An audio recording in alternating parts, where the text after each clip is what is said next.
The reality behind success is made possible thanks to our sponsors.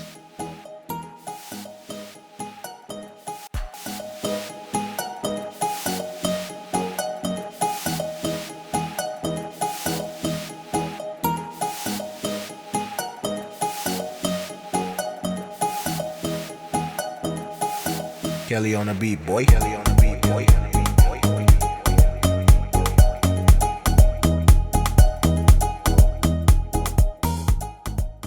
And welcome to the reality behind success. Today we're going to be talking about individuals that has been wrongfully accused and how they overcome this situation. And I am your host, Tanika Dugan, and this is my co-host, Esther Bramble. Welcome.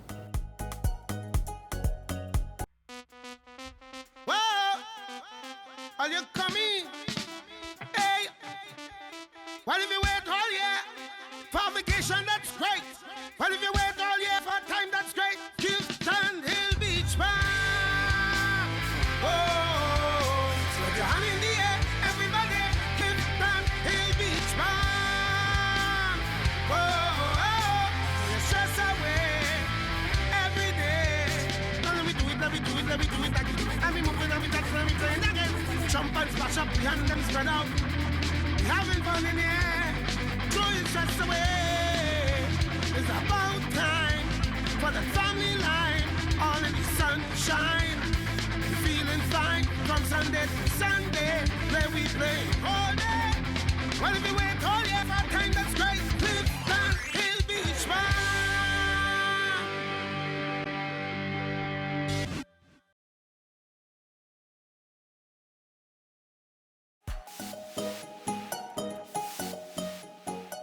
Welcome back to the reality behind success. Today we're going to speak with someone who went through a lot in his life, who was accused of certain things that he didn't do. And it's a very deep and touching story. We would like to welcome our guest, Gregory Donnor. Gregory, welcome to the show. Thank you.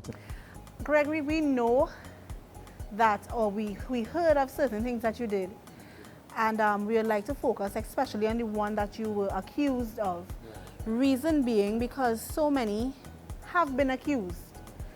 We tend to look at people in a particular manner, in a particular way, concerning hearing the stigma behind being in prison, not knowing whether it was true, not knowing whether it was false. But today we want to touch on you being accused of something wrongfully. I would like to find out from you in particular how I don't want to tell you all exactly what he was accused of yet, but I want you to tell us in particular how it felt being accused of something that you know that you did not do. Yeah. Well, Tanika, I just want to say thank you for having me today. And as you said, being accused for something that I have not done, it was a very hurtful situation for me, right? I mean to say, going through the whole process, it wasn't easy because I know in the midst of it, I could have been sentenced to life in prison because of this situation. And while going through the process, right, I could recall there was times that I would pray and ask God to deliver me. God, you know it's not true. God, why is this happening to me? You know, and there was a lot of times I questioned, you know, what was really happening because it was told to me by my pastor that the enemy was out to destroy me because she saw me rising in ministry, right? And I actually lived to see the same person that she pointed out that the devil was using was the same individual that caused me to be where I was today. Okay. You know? So now seeing that you felt that particular way, explain to us in detail what happened or what you did or what you didn't do that put you in this position. All right. Well, it all started that I was attending the Way of Holiness Church, right? And normally when it comes to carnival, we go on the beach and have carnival camp out because we don't believe in carnival jumping up and so forth, right? So it was like a family gathering at the church, and while I was there, my pastor saw this young lady just trailing me. So Pastor Wilma called me and she said, Brother Gregory, she said, I'm noticing something's taking place here. She said, I'm noticing this young lady keeps following you, right? She said, come. She said, I want you to go and speak to this young lady and her father on the other side, right? So, you know, I really didn't pay mind to what was taking place because I was just focused on being at the camp because we was having a wonderful time. Yeah. You know, so that Thursday we left and we went back to Point, to Guapo where we were staying at, and that Saturday morning, when I got up, when I came downstairs because I slept at Pastor Wilma's house, and the morning that I got up, now her mom was there, and when mom saw me, she said, Gregory, what's wrong? I said, Moms, I said, right now I don't feel like going nowhere right now. But she said, don't go. I said, Moms, I have to go because Brother Calvin wants us to assist in putting up his fence around his house. And if I do not go, he's going to say he's always assisting us and we never come to assist him, right? So I went and, you know, while I was there was another brother who was a part of the ministry, liked one of the sisters. So he came to me and he said, you know, they invited us to come and have dinner. They would cook and we can come and fellowship with them. So I told him, I said, look, I said, right now I'm not going because normally being in ministry, what I would usually do, I would bake cake and sell at church to get my little finance.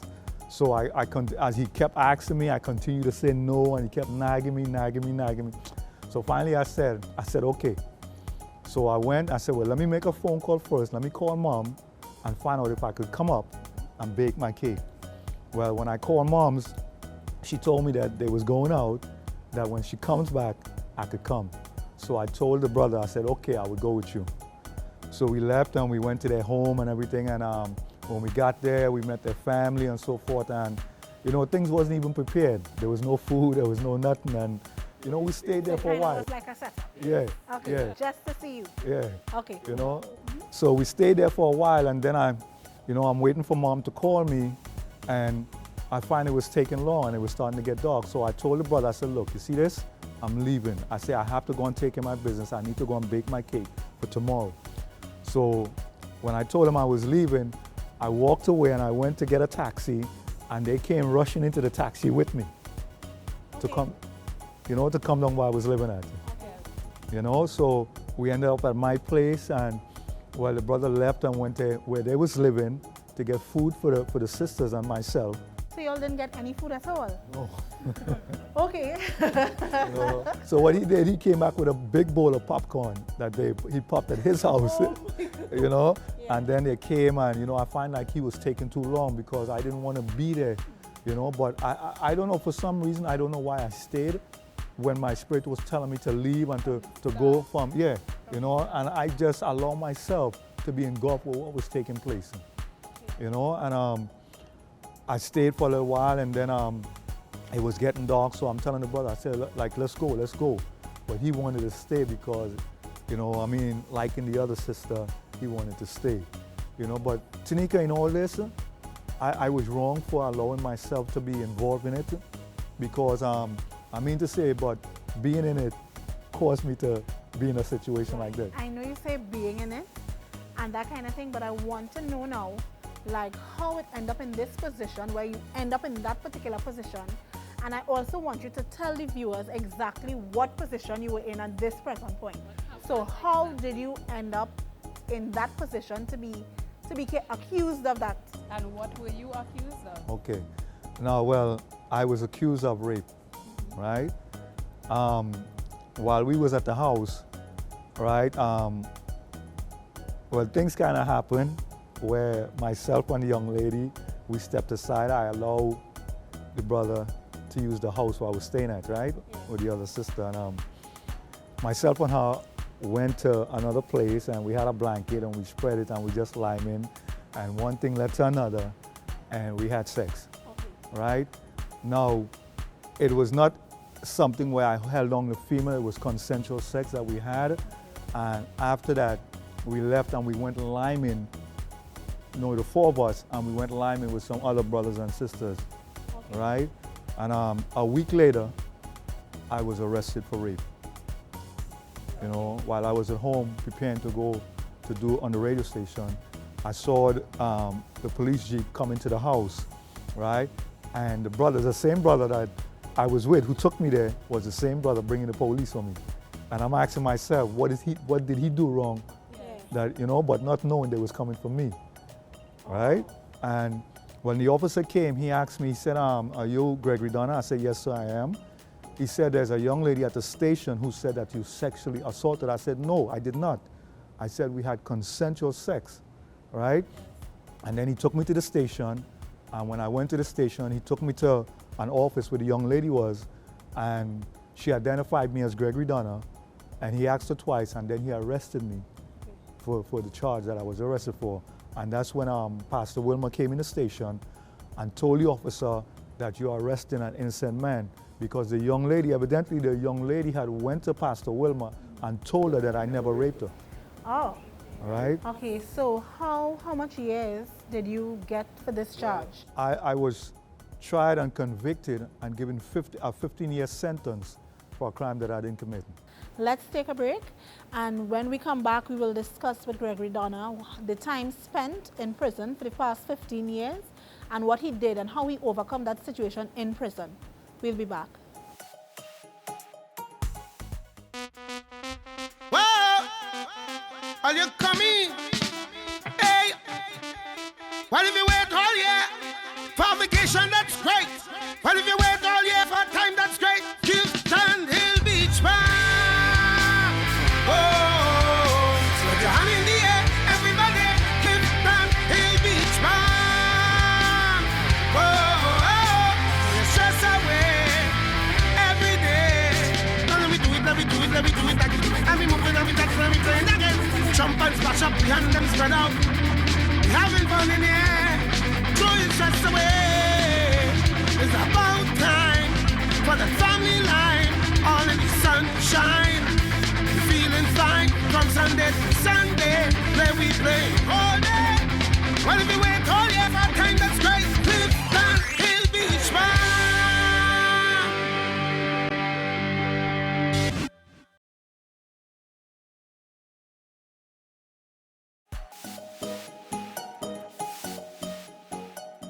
Welcome back. We have with us here Gregory, who just explained to us how he was wrongfully accused in the past, wrongfully accused for rape, and spent 15 years of his life in prison for something that he did not do. Now, Gregory, at this point in time when you were imprisoned, a lot of things had to be going through your mind. Not only the fact that you were wrongfully accused, but also the fact that the conviction you must have felt knowing that you weren't married as well. So explain to me how you had to overcome the fact that there were conviction as well as being wrongfully accused during this time in prison. How did you deal with that feeling? Man, it wasn't easy, eh? It really wasn't easy to know that you're going to spend a certain amount of years of your life locked away, and the hurt and the pain that I felt, right? I just want to make this part clear. I was really angry at God, right? For allowing me to go to prison for something I didn't do, right? But, you know, as time went on, I began to plug myself into the things of God. And it's because of plugging myself into the things of God, it helped me to ease and helped me to grow and to mature in the things of God. I did my time in Carrera. And while I was at Carrera, I remember a brother came to me and told me, he said, God said you're the next pastor, right? And I told him I didn't want to hear about that because of the hurt, the pain I felt, you know, being incarcerated, you know? But God helped me through it all. If it wasn't for the grace of God and knowing that I was a believer, I surrendered my life to Christ, I would have had a lot of problem in dealing with that, because there was times when I was ministering and people was calling me rapist. Yeah. And you know, to be called, it's stuck, and people started to call me that. And you know, and people started to mimic me and say things to me, and you know, it hurts. Sometimes I would go in my cellar and I would cry, you know, knowing that I didn't do it. You know? Stay strong. Yeah, I had to stay strong through all that, and through it all I had to minister to other guys, and I did courses and so forth. I got involved in a lot of things that would help me. But this time, what did you do to make time like run quickly? Or what did you do mentally in order to try to keep that foundation? Because just as you said, knowing that you were with Christ before, you came with this individual, this came and this happened to you during that time knowing God, and yet still you had to go down for 15 years. Mentally, how did you overcome this rebellious or even blaming God for the situation that you were in and actually plugging back to God?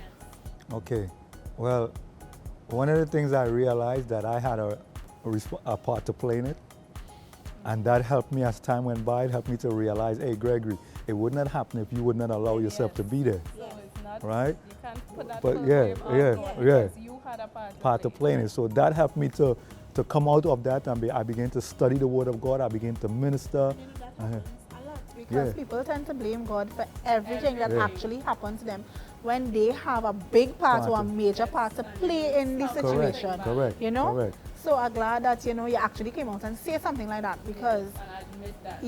and admit that, come to that realization. And ever since that, I do the radio broadcasting. I did 4 years of pastoral. That was in prison? In prison. I did computer, I did white tape. I worked for the administration in prison. And So a productive 15 years. Yes, I did. Yes, I did have a productive year, because I began to understand that God called me. Yeah. Right? Regardless of where I'm at or what had happened to me, God called me, and I started to put myself in place and allow God to use me. And I just continued to go forward until my release last year, November. I came out of prison, and I'm still in ministry. So how it feels to be free, a free man. Hey. Well, free, let's say free from the stigma, even though, because within yourself, and God doesn't judge the situation, knowing very much that was not the case. Right. So how you feel to literally be free from that stigma, free from behind bars, free from that kind of feeling, how do you feel now? Let me say this, I feel good being free, but the stigma is not yet gone, because people out here will still look to call me that. You understand? That don't understand fully about my situation. So then I still have to face it, but because of who I am in God, I can face whatever comes my way. So it's nothing now, and I know God is there with me, and being in ministry right now, what I'm doing, I just bless God for it. So, Gregory, tell us, how do you feel towards this other person, towards this situation right now? After all said and done, how do you presently feel about this person? Well, I have forgiven this individual. Even before I went to jail, I had forgiven her. And while I was incarcerated, I used to pray for her, right, that God would save her, and even that God would allow her to come and tell the truth in my matter, right? But the Bible said if you don't forgive others, you wouldn't be forgiven. So I had to forgive in order to move up, to be successful, because if I don't forgive, I can never be successful in life. True. It's a hindrance in my life. Yes, so I had to forgive her. And it's from the heart that I forgive this individual. How long did it take for you to forgive her? Because knowing that from the time you hear the sentence, 15 years, to say, I just forgive this individual after I have to lose life, lose my family, in the sense of you are about to have your family, or look to achieve your family, achieve your kids, you lost 15 years of life. So when you hear that magistrate or judge say 15 years in prison, at that point, what were you thinking? No, well, I still didn't have anything in my heart against her. Okay. I kind of flipped it on God, because he allowed me to go to prison because he knew I'm innocent. Yeah. So I held it, I had it against God now, right? But as time went on, I released it. I know that God really didn't have no part to play in that, but I had a part to play in it that caused me to be incarcerated. I'm so happy that you actually bold and brave enough right now to share this testimony, because something, rape in particular, people will not come out and they will not share and they will not talk about it, because just as we say, the stigma and knowing that you came out and you shared this testimony, now somebody might still say, oh, he lied, or oh, that's not true, he just saying that, you know what I mean? But seeing that you could still stand firm in what you believe in believing in God, and regardless of what society says, knowing that you're still a man of God, I think this is commendable. I really do love, I should say, this testimony, because I think it could reach so much, knowing that we tend to judge individuals so often. We tend to judge individuals, and to see sometimes we could judge so wrong, because just by what we hear someone else says, just by even today, in today's society where, you know, people is being held for certain things, we hear certain things and we lock him up, kill him, but it have innocent people still behind bars. It have innocent people that people would lie about and say things to just for envious, just for wickedness. I mean, this is such a testimony that could touch so many lives. Touch lives that is not even in a physical prison, but in a mental prison, to say, here what, you can be free regardless of what they call you. They call you a thief, they call you a liar, they call you a beggar, they call you what? You can be free from that stigma. And I want to say thank you so much, Gregory. Yes, thank you. So much. What would you like to share? I know I probably share so much that you might want to say to individuals out there already. But still, what would you like to share to individuals that may be watching and looking at and hearing your story?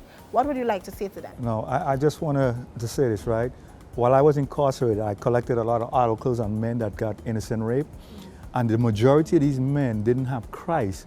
They either they became vagrants, they went astray, but because of having Christ in my life, I was able to make it through and still continue to stand. So for those who are out there, I want to let you know that Jesus is the answer, right? Continue to seek him. He will make a way for you. No matter what you're going through, God is a forgiving God. And what he done for me, he could do it for you too. Amen? So I just bless God and I thank God for you having me today, Tanika and Kessler. Thank you. Thank you for having me. Thanks for being here. And let's take a break. Whoa! Are you coming? Hey! Well, if you wait all year for vacation, that's great. Well, if you wait all year for time, that's great. Houston Hill Beach Bar. Oh, so with your hand in the air, everybody, Houston Hill Beach Bar. Oh, so you stress away every day. Now let me do it again. And we moving and we touch and we playing again. Jump and splash up, the hand them spread out. We having fun in the air. Throw your stress away. It's about time for the family line. All in the sunshine. We're feeling fine from Sunday to Sunday. Play we play all day. Well, if you wait all year for time, that's great. Clifton Hill Beach Bar.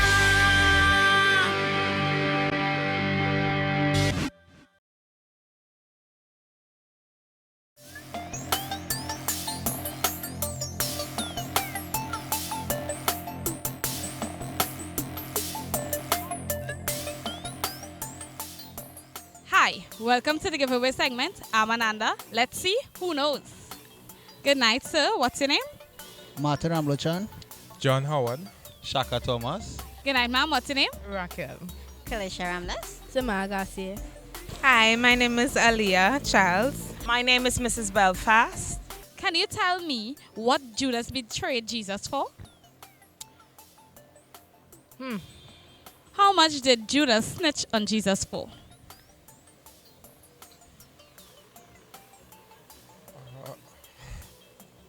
None. Judas betrayed Jesus for something. For what? 10 pieces of silver. I know it was silver. How many? That's what I can't remember. The amount right now. And normally I just know these things, huh? What did Judas betray Jesus for? A piece of bread? A piece of bread? He was hungry? No, but Judas was a bit of a bastard. I think was a dime. A dime? Judas. A dime, you say, no? Or a nickel or something like that. A nickel? A nickel or a dime? You don't have a song like that? A nickel or a dime and a nickel or a dime. Sandra, could you tell me what Judas betrayed Jesus for? For 30 pieces of silver. Who denied Jesus? Peter. Tamara, could you tell me how much Judas betrayed Jesus for?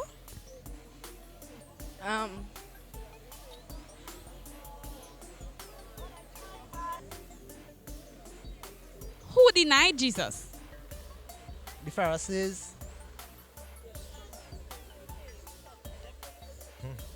Nearly the whole world. Who denied Jesus? Peter. No. Yes, Peter. You sure? Yes. Not David? I'm not sure. Who denied Jesus? Was it 20 pieces of silver or 40 pieces of silver? Who denied? That one I don't remember either. Somebody denied Jesus 3 times. One of his disciples. Who was it? I don't call you one who climbed the tree, boy. Who climbed the tree? Family, I feel like I want to get back to you on this. I go and do a little Bible study. I have one more. Repeat after me. Peter Piper, pick a peppers. Peter Piper, pick a pepper. Faster. Peter Piper, pick up peppers. Peter Piper pick up. Peter Piper pick up pepper. Peter Piper pick up pepper. Peter Piper pick up pepper. Peter Piper pick up pepper. Yay! Andrea just won a $300 makeover courtesy Sasha Cosmetics. Thank you very much, Sandra. Peter Piper pick up peppers. Just for that, they get one. You just won a juice courtesy Caribbean Smoothies, Point Fortin. Martin won 2 questions and Martin won a free juice from Caribbean Smoothies. Do enjoy. Joseph just won a $300 makeover from Sasha Cosmetics for his girlfriend or mother. Joseph can't even believe this. That was the end of our giveaway segment. We want to thank our sponsors, Limitless Caterers, Sasha Cosmetics, and Caribbean Smoothies. Back to Tanika and Kester. I just want to thank Gregory for being here with us, Gregory Donnor. His story, it means so much to me in terms of the stigma that attached to so many individuals that were falsely accused.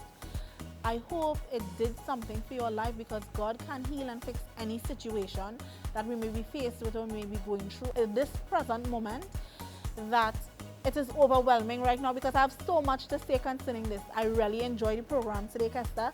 And also I want to thank Clifton Hill Beach Facility for allowing us to use here. We love the ambience and the place of Clifton Hill Beach Facility. If you all don't know about it, Google it, look it up, check it out on Facebook, as well as... If you would like to share your reality with us, you can send us an email at trbs.tt@gmail.com, or you can just check us out on Facebook, The Reality Behind Success, and upload your testimony. This was the reality of Gregory Donnor. What's your reality?